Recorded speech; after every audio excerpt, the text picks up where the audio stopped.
The city pulsed to a beat it hadn't felt for decades as it welcomed its new president. Intellectuals met at private political salons for open, lively discussions of topics they had only dared to mention in whispers before.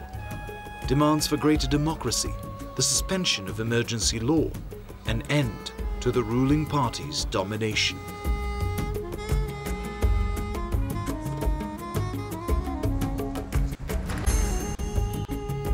The young president and his elegant wife, Asma, a Briton of Syrian origin, delighted their people by popping into a grocery store or eating dinner at a trendy restaurant, their youth a source of hope for those who wanted to believe that change was possible in what had once been an unyielding Soviet client state.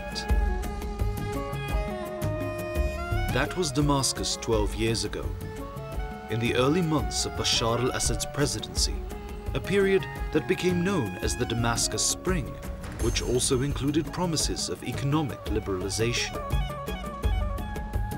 By September 2001, Assad had clamped down hard. Pro-democracy activists were arrested and jailed. It was a bloodless preview of the steps the Assad regime would take to crush any hint of a threat to its existence. At the time, when the world was preoccupied with the terrorist attacks in the US, the moves drew little international notice.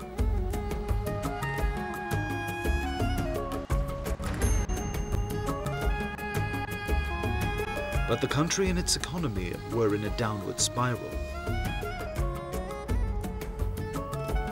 Syria's 40-year-old Assad state is crumbling, and the future looks very uncertain.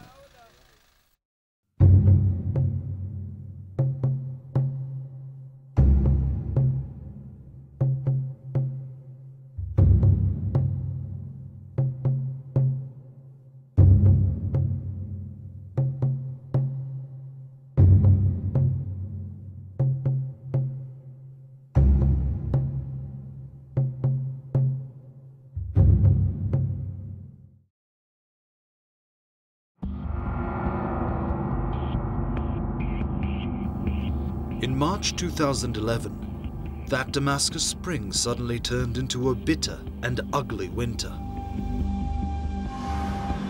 What started as peaceful demonstrations for political reform and an end to nearly 5 decades of Baath Party rule developed into a bloody civil war that has shattered the lives of the Syrian people and ravaged the economy.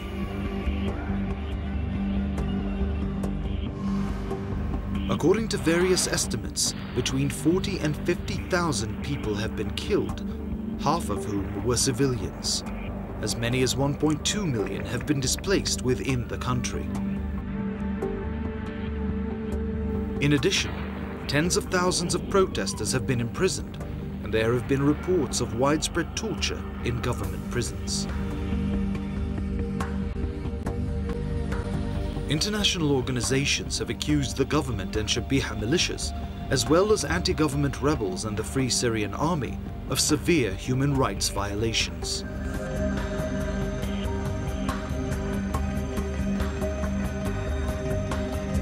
The United Nations High Commission for Refugees has reported that the number of registered Syrian refugees, mostly in Turkey and Jordan, has reached over 200,000.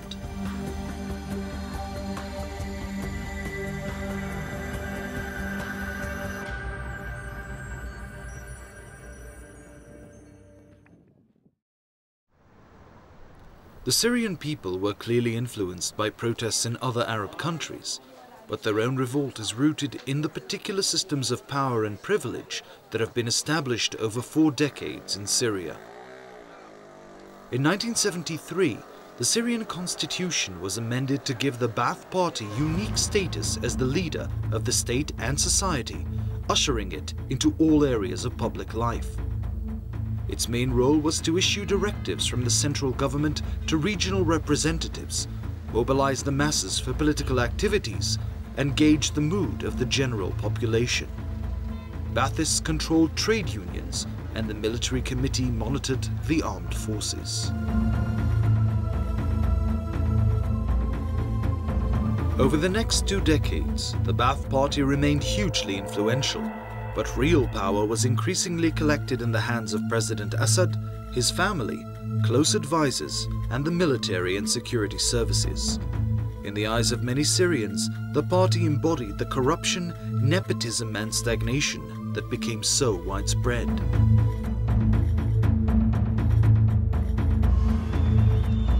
The political economy in Syria has been heavily tainted by the rural minoritarian nature of the Assad regime since 1970, the year Hafez al-Assad seized power, and the Ba'athist regime's preoccupation with securing its own survival.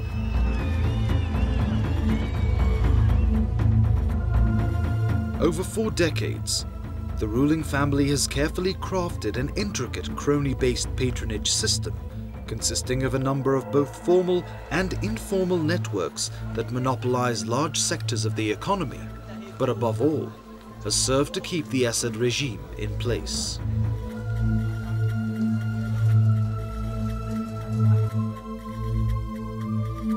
Other than the all-powerful Assad family and the Makhloufs who are related to them, some 10 other families emerged as the new Syrian business elite.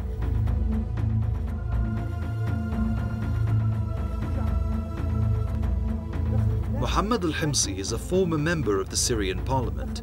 He is currently based in Cairo. هذه العائلة ما تركت للناس، يعني حتى الجامعات صار عندهم جامعات، حتى الإعلام صار عندهم جريدة الوطن، حتى التلفزيونات صار عندهم دنيا، حتى يعني البنوك، كل البنوك إذا ما في حصة لرامي مخلوف، منها إسلامية، منها لبنانية، منها أردنية، منها من كل دول العرب، يعني صار أمر واقع على كل الناس. كل واحد بده يدخل سوريا بده يعرف بوابة الاقتصاد في سوريا، مع أنه هذه البوابة تبدأ بالشراكة وتنتهي بالاغتصاب. كثير من شركات العالم لما بدها تعمل أي عقد بسوريا من المطار بتجي فوراً لعند رامي مخلوف، لأنه عرفوا خلال السنة والسنتين الأوليات من حكم هذا الطاغية أنه ما بيصير أي عقد أو أي شيء إلا يكون رامي مخلوف. Corruption and accountability became watchwords during last year's Arab Spring protests, where demands for democracy and freedom meshed with popular concerns that cronyism and patronage networks were keeping the man on the street out of pocket. The case of Syria is certainly not unique.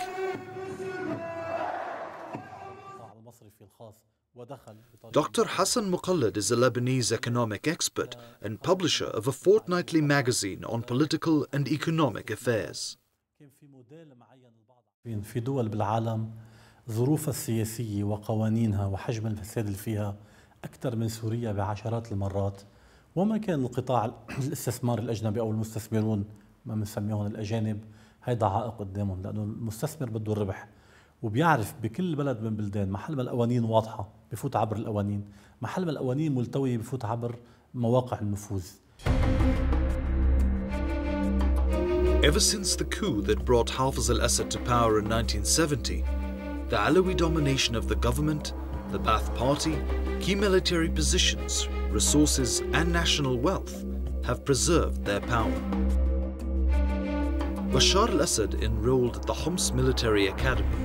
His promotion within the ranks was spectacular.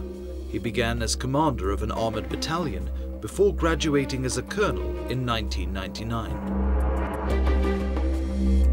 Resentment over the clustering of economic opportunity in the hands of a well-connected elite, in which members of the Assad family are overrepresented, fed into the first protests against the regime and has contributed to some of the most important fluxes of the conflict. Ahmad Riyad Ghannam is a former member of the Damascus Chamber of Industry. He currently heads one of a number of parties making up the Syrian National Council in exile. كل شيء مسيطر عليه، البنوك الخاصة مسيطر عليها، الشركات مسيطر عليها، الاستيراد مسيطر عليه، التصدير مسيطر عليه. لا شيء يخرج في سوريا، لا شيء يدخل إلى سوريا إلا أن يكون هناك حصة وريشة لهؤلاء الناس. لذلك هم لا يكتبون ولا يوثقون أوراق، يكفي كلمة واحدة في المكتب يحضروه إلى فرع أمني ليقول له أنا شريكك، فيقول له أتشرف بهذه الشراكة، وتكون المبالغ تتجاوز 100 مليون أحيانا دولار و200 مليون دولار. The stakeholders in these networks, the government, the security apparatus and the business elite headed by the Assad family, share the wealth of a country that has been categorized as a lower middle income country by the World Bank.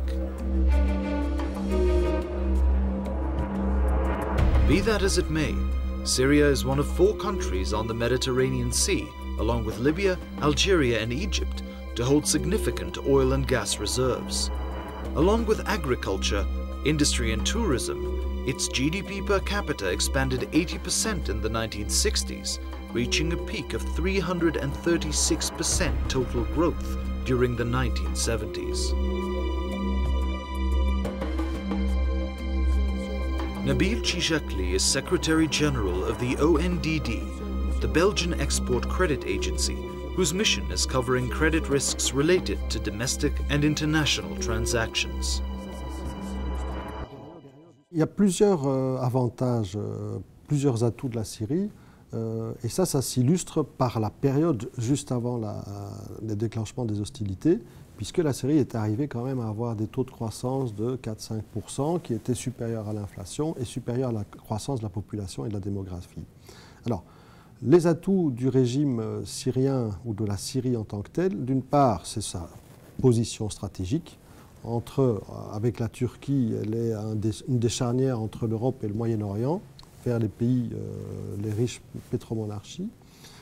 Deuxième atout, elle a un climat qui, à certains endroits, est un climat quand même très agréable et qui permet l'agriculture. Avec, il ne faut quand même pas l'oublier, une possibilité d'entretenir des matières premières. Il y a du pétrole. Alors, c'est pas gigantesque, ce n'est pas non plus pour l'éternité, ce n'est pas d'une qualité extraordinaire, mais ça permet d'entrer une série de revenus et ça peut faciliter la transition dans la diversification économique.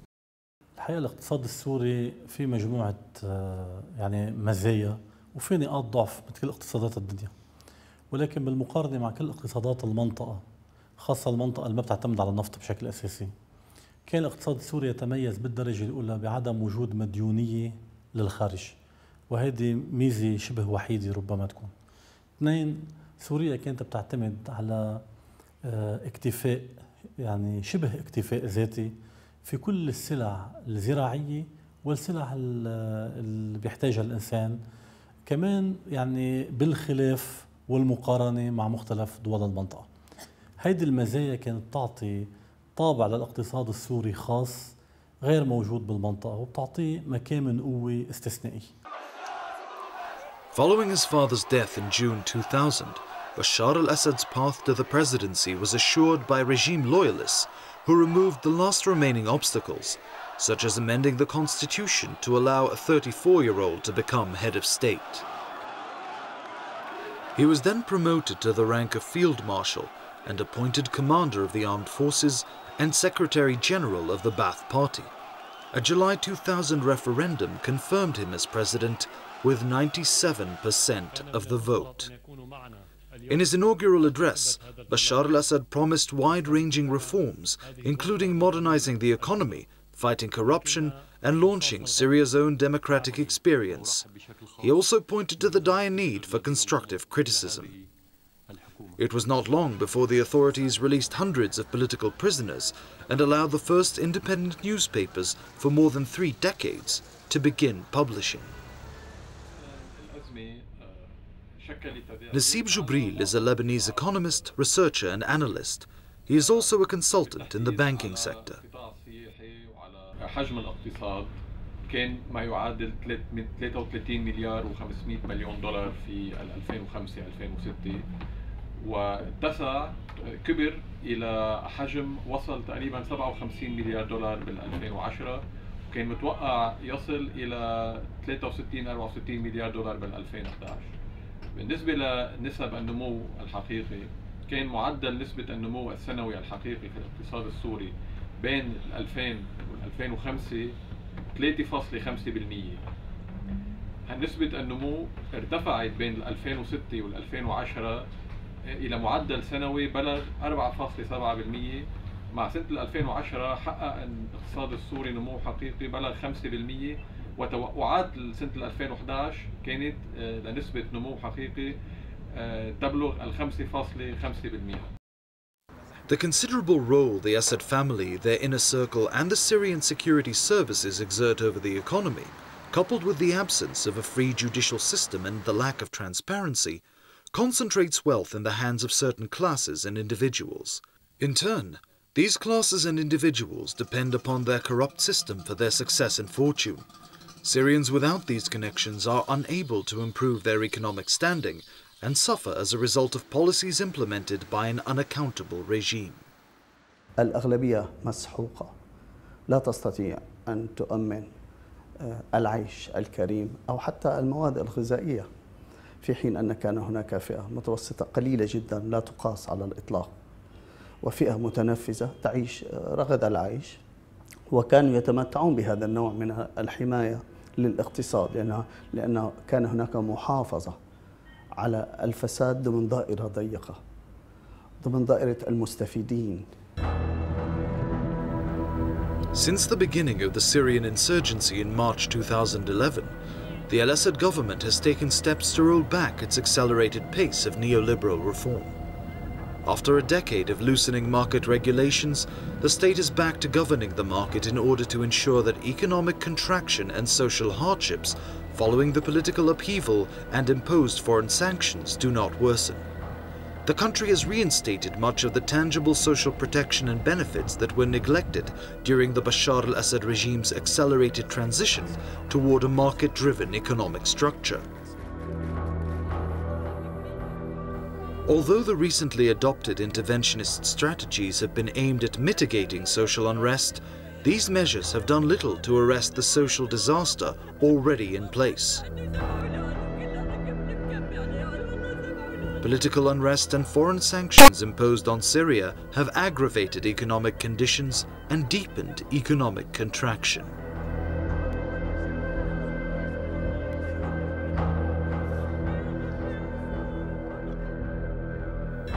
Dr. Eli Yashoui is a renowned Lebanese economist. He is currently Professor and Dean of the Faculty of Business Administration at Notre Dame Loisier University in Lebanon. طبعا الثورات، شو يعني الثورات؟ يعني تعطيل كل شيء، ليس فقط تعطيل وإنما تدمير. يعني وبعدين فضلا عن العقوبات التي فرضها الغرب على سوريا، يعني كانت مثلا دول أوروبية كانت تشتري يوميا من سوريا 100,000 برميل نفط مثلا، هذا كان عم بدخلها عملات أجنبية وعملات صعبة. يعني اليوم أنا برأيي المشكلة الاقتصادية المركزية في سوريا هي مشكلة النقد السوري، الليرة السورية، لأنه ضرب النقد الوطني هو فعلا ضرب السلم الأهلي. العملة السورية طبعا تحتاج إلى احتياطات من العملات الأجنبية. إيران كانت عم ترفض، كانت عم بتقدم لسوريا الذهب وأيضا العملات الأجنبية، ولكن العقوبات على إيران تسببت لها بخسائر 50 مليار دولار سنويا. لذلك هلأ إيران ما عادت كثير عندها إمكانات أن تمد سوريا بالعملات الأجنبية. في مفشك أنه في مشكلة إنتاج هلأ بسوريا، في مشكلة عملات أجنبية، احتياطات للعملات الأجنبية، في نوع من الخطر على استقرار العملة السورية، وبالتالي على الوضع الاجتماعي الذي أساسا يعاني ما يعانيه من مشاكل ومن قتل ومن تدمير. Although the real human costs are immeasurable following the violent escalation of the domestic crisis, economic deterioration has also exacted a high social cost, whose main burden has been carried by the middle class and the poor.